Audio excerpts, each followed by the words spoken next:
the number one Costa Rica real estate and investment podcast, bringing you experts from all over Costa Rica.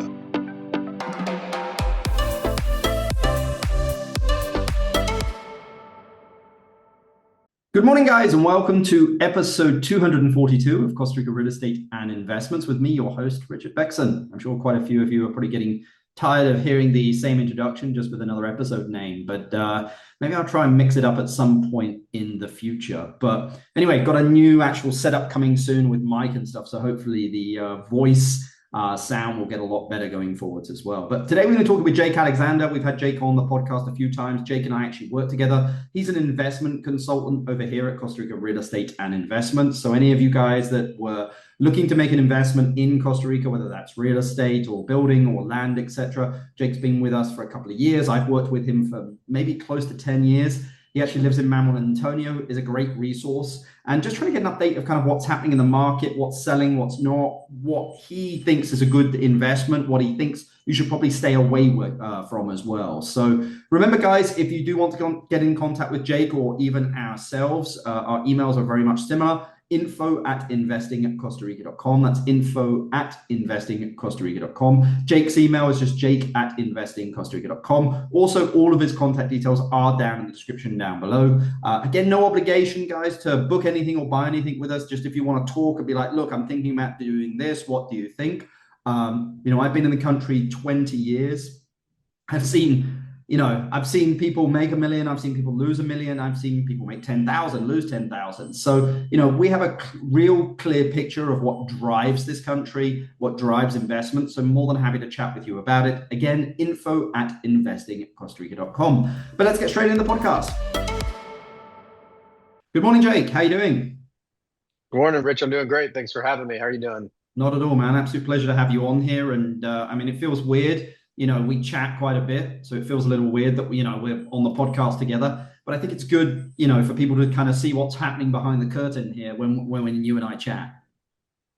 Yeah, absolutely. I feel like this is no different than the phone calls we have. It's just that now it's recorded and getting broadcasted to the world. So exactly. Might as well share. 100% agree. I think it's the reason we started the podcast, how many years ago? 3 years ago. Was just to get information out there and not sugarcoat it, even though, of course, some of the guests do sugarcoat it. We'll try as best not to sugarcoat it. The one thing I will say is, guys, there's always bias, and you just need to bear that in mind. But I think if you listen to the last kind of 10 podcasts, you'll get a very clear picture of what's happening here in Costa Rica. But Jake, look, a lot of volatility in Western markets. I don't think that's going anywhere anytime soon. But what are you seeing happening here in Costa Rica? Yeah, so while there's certainly a lot of uncertainty in Western traditional markets, the stock market, et cetera, we're really kind of seeing the opposite here. A lot of now there's certainty and uncertainty. Yep. Where towards the end of last year, there was just uncertainty.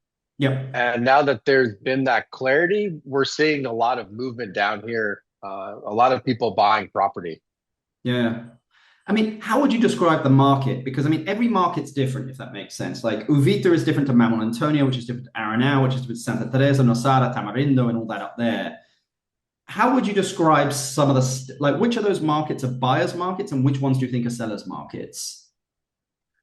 Yeah, so I think right now we're really seeing a shift across the board to the buyer's market. Yep.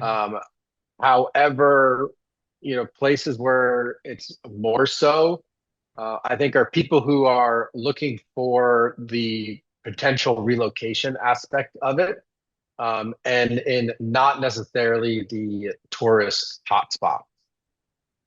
So, for example, I think San Isidro is a great buyer's market. Yeah. A lot of properties there sit for a long time. So it gives the buyer the opportunity to come in and make a nice offer and find that better price, versus the big tourist hotspots where there's been, for example, a place that has a lot of rental history. To be able to prop up the price that the people are asking and justify it doesn't prove as much leeway when it comes to the buyer side.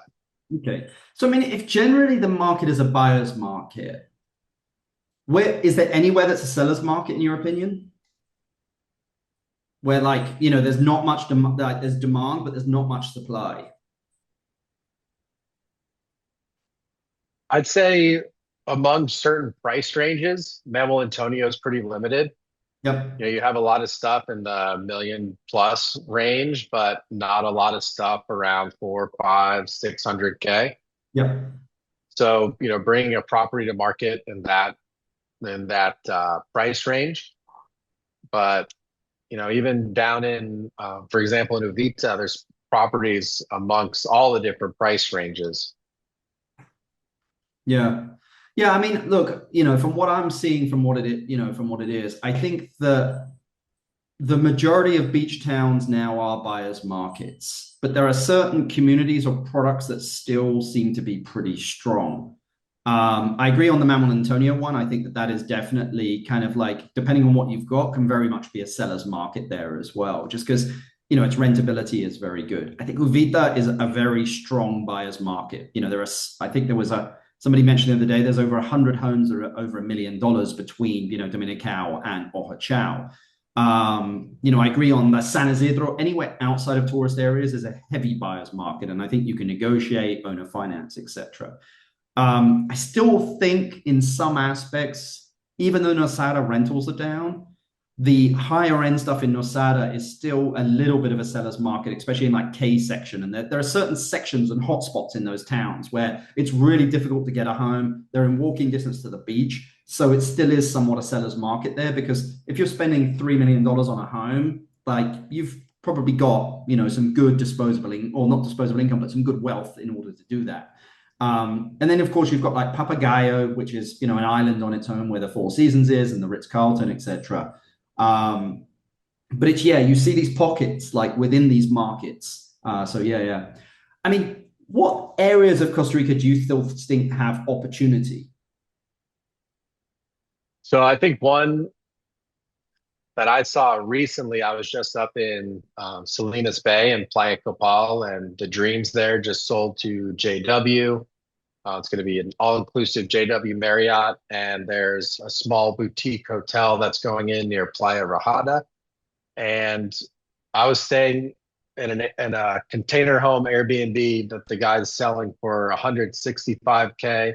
And Yep. there's 1,000 square meter lot behind it for 100K, and it's ocean view and not even 100-meter walk to the beach. So, depending on what your risk tolerance is, I think like that's a place where you could get in early. I mean, where else are you going to find walking distance to the beach Yeah. with an ocean view for 100K? Yeah, I mean, you've really got the best of both worlds. It's usually we say, hey guys, be close to the beach, walking distance, or have an ocean view. But I mean, if you've got both, that's pretty killer. I mean, I think that, as you said there, it comes down to risk, which is, I mean, that's way up there in an area that is somewhat developing. Yes, it has kind of more of a linchpin hotel there, and may still, develop. It's just, there's risk involved in it, if that makes sense. Yeah, like how long and when. Yeah. But if you don't mind sitting on it, or if you enjoy kiteboarding, go build a place there, and you have a place where you can walk to the beach and go. Yeah. I mean, what would you not be in? Like, I mean, you've spent a lot of time over the last, 90 days, Jake, out with clients all over Costa Rica, from the southern area to San Jose, Arenal, all the areas of Guanacaste. What would you not be investing in at the moment, and why? Yeah, so I wouldn't be investing in things that are further out from what we call the tourism hotspots. Arenal, Manuel Antonio, Tamarindo, especially given how the tourism has shifted this year. We always talk about how tourism, as it expands away from those markets. Yeah. And as it shrinks, it tends to shrink back towards them. And, with arrivals being down 7% year over year, I think we're going to start to see a bit of that squeeze back into the hotspots. Yeah. With, I think, the only place where it will still see growth will be in like the Playas del Coco area because of the proximity to the airport Yep. and just the sheer amount of product and a new product that's going in there. Yeah. Is there a particular product you would just stay away from, Jake? That's something, I don't know, like a one bedroom in Tamarindo that there's just too many of. Is there anything like, or container homes or like, are there anything out there where you'd be like, look, guys, I'd probably think about this a little bit more? Yeah, I think, when we look at the data, when we look at certain towns, if it's just inundated with three bedrooms, like don't get a three bedroom or Yep. get a three bedroom that you can build a fourth little casita on. Yep. As much as the data shows that if there's high occupancy, for example, like for a one bedroom place in San Jose near the airport, like I just wouldn't invest in that. I think it's while the occupancy is high and the ADR might be high, your turnover is going to be high, and just from a personal standpoint, like I have no interest in investing Yeah. in something like that. Well, I mean, you and I chatted the other day about that because I think where you were staying was actually a product that I actually analyzed to invest into. I think it came out at like an 8% return, but that was with me kind of doing, not I say me, our team managing kind of the day-to-day stuff. Because as you guys know, I'm useless. All I do is sign checks. But like again, it's that one night stays in out, in out, in out, in out. That's just a lot of moving parts compared to like, okay, it was $130,000, but like, could you find a piece of land just a little bit outside of Manuel Antonio for 60 and throw a container home on it? Or like a yurt, say, because, we have our daughter project, the yurt project, which, I mean, we're at 85% occupancy. I can't believe it, dude. Like, it's just insane. Mhm. I'm going to have to start Yeah. increasing prices a little bit here, but like create something a little unique that's maybe not container home, but it is kind of more like you have to think about, okay, people are coming to Costa Rica, they want that, experience, if that makes sense, and they're willing to pay for that. Can you create something, a yurt, like a tent, like a luxury tent camp, a tree house, that kind of stuff?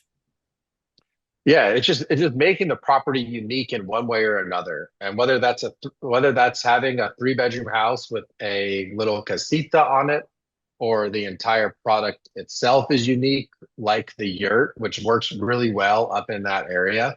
Yeah. And just finding a way to set yourself out amongst the crowd. I mean, it could even be the pictures. Do you have really nice pictures done, a nice interior? Do you have a funky wall Yep. painted in your house that people just think is cool and they're going to want to go there versus someplace that's exactly the same? Yeah. Jake, if you were invested, because I think that up in Hobble where the JW Marriott is up by north, that's right up by the Nicaraguan border, it's probably a 10 to 20 year bet, because we know how slow Costa Rica is. I mean, it's beyond 10 for sure. But if you were looking for a 5 year investment in developing beach town in Costa Rica, where would you be looking? I'd probably be looking in Avellanas or Negra, kind of in Yeah. that little corridor there. I think, I haven't been to Avellanas in a couple of months, but the last time I was up there, they were talking about getting the road paved all the way in there. I'm not sure how far along that is, but They're nowhere. I went on it the other day. They haven't done yeah, anything. I get not surprised, but Yep. it's getting there. It's paved up to Pania, so it's not too much further to get down there. But I really like that little window there. Dominicalito, there's Yep. some beautiful stuff in the mountains above Dominicalito that's you're not quite in like the Escaleras pricing. Um, I think those are like two areas that I think in the next 5 years are going to be a good bet and blowing up. I agree. I mean, look, Avianis is already moving. Negra is as well. Like, I mean, Avianis, I think they've got Moana, Naumindi. I can't remember the word of it. Yeah. They're already expanding out, the enclave a little bit more as well. So, things are moving there, if that makes sense. We've started to see a little bit of price reduction in the enclave and the point, but I think stuff was way overpriced anyway. But I think if you buy something and build something unique, I think you'll always do well with it. hmm Yeah. Yeah. The other place I'd want to add would be like Ocotal, which it's it's cool because you're close enough to Coco where you have kind of everything you'd want from a shopping and dining aspect, but it's like just far enough away that it's a little bit quieter, and there's still things happening there. Yeah. But it's not quite as developed or developing as Coco is, which I think is kind of done. Yeah, it's kind of a quiet and has Father Rooster down on the beach, which is kind of pretty cool. You know, the Okatao Beach Resort, I think, was bought last year, you know, and it's kind of somewhat been remodeled. I mean, Okatao used to be the fishing place. Like before Jaco, Los Sueños, Flamingo even existed, everyone came to Okatao, you know, in the 80s and early 90s. And then it moved to Flamingo. Then from Flamingo, kind of moved to Los Sueños. And then from Los Sueños, of course, it's been going to Quepos and also Flamingo area. But yeah, I think definitely an interesting area. I mean, you know, a lot of people looking here are like, you know, hey, I want to have a place in Costa Rica, and I also kind of then want to rent it when I'm not there. And we always talk to them about, you know, well, what percentage of lifestyle and what percentage of returns, if you know what I mean, because they may want to be in the, you know, in the middle of nowhere, whereas like their rental return and of course resale value, you know, is also not there as well. And a lot of people don't think about resale at all. You know, they get in without thinking about how to get out, you know, if that makes sense. What is the process you usually go through with clients to just really understand of like what's the best location for them and how, you know, you guys kind of fit what it is that they're looking for? Yeah, so a lot of times if someone comes to me with a specific location that they want to be in, Yeah. uh, my first question is, well, you know, what's your expected return on the property? Yep. And if they say, we just want to break even, we don't want it to cost us anything, Yep. say, okay, that then you can kind of stick to the area that they like. Yep. For example, I had someone ask me about Matsapalo. I had another person ask me about Bahuco the other day. Yep. And for me, those are areas where, you know, you could break even. You Yep. could probably get a little bit more than that, but you know, you need to be okay with like breaking even and coming down and getting to use your house in an area that you like. Yeah. If you're really leaning more towards investment, you know, then it's doing, you know, taking into consideration what their parameters are in terms of bedroom count, et cetera. But also taking a data-driven approach to it, to seeing what's out there, where's the gap in the market, and then trying to bring the area of interest closer to an area that's going to perform well. Yeah. Yeah. It's, you know, it's always a balance kind of there of like, because you don't want to, unless it's 100% investment. But like I always say, look, if it's 100% investment, there are better places in, like, go to the US. Like if you're from the US, invest in the US, you know, you'll sometimes get better returns there. If you're looking to diversify a little bit, but also want that lifestyle play, you know, then yeah, I mean, it's like you really need to kind of like make sure the area that you're investing in, you also like as well, if there's any part of lifestyle, because there's no point in having a place in Costa Rica that you're not going to, you know, ever really use. Like the whole point of Costa Rica is use it and enjoy it. Yeah.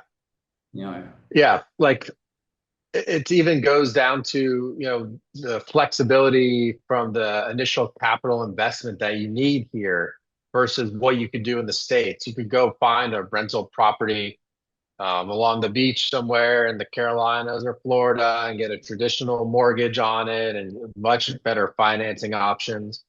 As opposed to here, depending on what you're looking for, it's a much larger outlay of capital. The financing is more complicated. Interest rates can be higher. So what I a lot of times what I'll also present to people is if they're literally leaning more towards investment, and they maybe haven't spent a lot of time down here, is the projects that we're working on where, you know, it's $100,000. Yeah. Get your feet wet. It's not a large capital outlay. Here's the expected returns, and you get to come down and use it for a couple nights a year. Yeah. Yeah. Well, and you know, not plugging our own stuff, but if anyone's interested in knowing more about that, again, Jake's details are in the contacts down below, and you can chat with him. You know, we don't really have that much more at the moment, Jake, to sell on them. They sell out usually in a week or 10 days. So yeah, good problem to Yeah. have. Yeah. Yeah. Yeah. Well, Jake, I've kept you long enough. My last question for you is, if you inherited $500,000 and you had to invest it into a business or real estate in Costa Rica, what would you invest it in, where and why? Yeah, so I'd build a like 45-foot catamaran Yep. for like day charters, like snorkel tours, similar kind of what they do up in Coco. Yep. Um, and do like day charters on it, or and where you go have a guy like go spearfishing and shoot a snapper and make some ceviche for you on the boat, etc.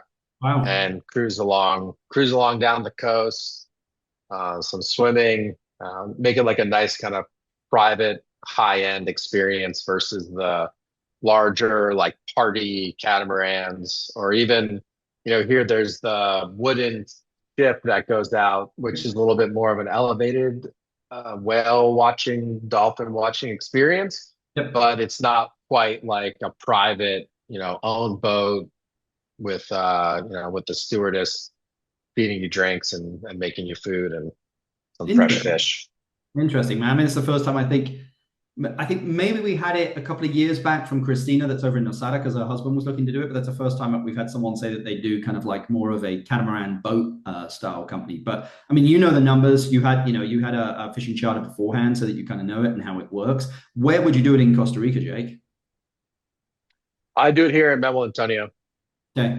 Just the because tourism it just behind it. the tourism demands here. There's people with the budget here. It'd Yep. definitely be a higher end product. But like again, you want to be in that tourism hotspot, and I don't like it's kind of Tamarindo's a bit harder, even just from where do you put your boat standpoint. Yeah. So here you have the nice marina. There's plenty of supply from uh, tourism. So, you're just feeding that with your high-end boat and Awesome. service. Well, anyone that's looking to start a business in Costa Rica, I definitely think that's a good one. I think you could probably do it even if you have no experience, right, Jake? Yeah, I don't think it would take much. I mean, you got to find a captain, but even like, if you run some outboard engines, they're not really complicated. Yep. And you really just need a captain and someone who can go shoot a fish with a spear gun or catch a fish for you. Like Yeah. a lot of different options there. Yeah. Um, yeah, Awesome. so that's what I would do. I think that'd be a fun one. Maybe, someday we'll see what Yep. happens. Well, Jake, it's been an absolute pleasure having you here on the podcast and kind of just giving an idea of what you're seeing happening out there. Anyone that wants to get in contact with Jake, as I said, all of his contact details are in the description down below. But appreciate you taking the time to chat with us, sir. Yeah, thanks for having me. And yeah, look forward to speaking with people. Anything you guys want to talk about, whether it's Costa Rica, real estate, living here, etc. Happy to chat. Awesome, man. Have a good day. Thanks. We'll see you later. Bye. Hope that was a helpful podcast there with Jake, guys. Just giving you a bit of information, kind of what he's seeing out there as he's been on the road for 90 days. As you can see, a lot of movement, definitely a buyer's market. There are some pockets within those buyer's market that are sellers markets as well. Because again, everything comes down to demand and supply. So with reduction in tourism numbers means the number of people coming into Costa Rica to buy real estate has dropped a little bit. But also we're seeing kind of more on the other side as people looking to diversify outside of the US or have just a plan B or spend some time outside of, wherever their home country is, just because, you don't get much politics on news down here and no one really talks about it, guys. So we always say you can tell how long someone's been here because if they're talking about politics, it's less than 3 months. Because they start to realize real quick, nobody cares down here, guys. And we're in an election year at the moment. Actually, next February, we'll get to figure out who our next president is here in Costa Rica. But again, we don't even know who the candidates are at the moment. There is no strong candidate, and it's always a crapshoot of about 20 to 30 people here. So, I would say a little bit more of a democracy down here as much as a democracy exists in today's world. But anyway, I hope you enjoyed that podcast there, just kind of sharing some information there, which, the idea is behind the podcast. If you're enjoying this, guys, please subscribe. It's kind of one of the stats that we look for on this. Give us a review online, just so that you're aware every single time that a new podcast comes out. It just really helps us get an idea of the work that we're doing and the appreciation of people listening to this as well.